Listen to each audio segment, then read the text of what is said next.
Assalamualaikum saudara-saudara, kenalkan ku Aster, perantauan dari bagian barat. Bumi kandung para Jawara, Batavia, sebut saja para legenda pencaksilat Indonesia. Kini ku ambil langkah sebagai pelopor perdamaian, ditekan dengan ribuan bahkan jutaan hujatan.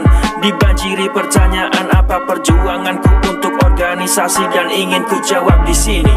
Tahun 2008 ku putuskan masuk organisasi yang berbeda dengan keluarga besarku. 10 tahun tak dianggap sebagai seorang anak maupun seorang cucu. Latihan tanpa biaya dari orang tua, ku sisihkan sebagian uang dari tabunganku. Kalian pikir siap sedia biaya pengesahan? Minta ridho orang tua saja ku mati-matian. 2013 aktif di rayon, namun tak berharap dianggap sebagai pelatih tetap.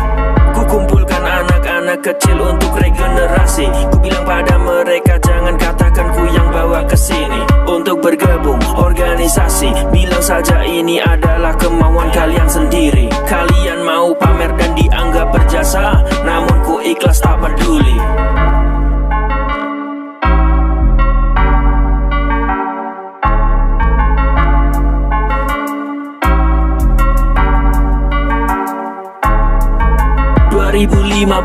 Lulus sekolah tak tahu mau jadi apa, belum punya pengalaman kerja, riwayat buruk catatan hitam. Ku vonis diri sendiri jika nanti masa depan suram. Ku beri contoh dengan kehidupanku sendiri, namun kalian semua anggap aku pencitraan. Mereka tanya pengalamanku di jalanan, ku beritahu kamar setiap malamku itu sel tahanan. Dan 2019 gara-gara niat baik menjaga ajaran, justru malah kebanjiran hujatan.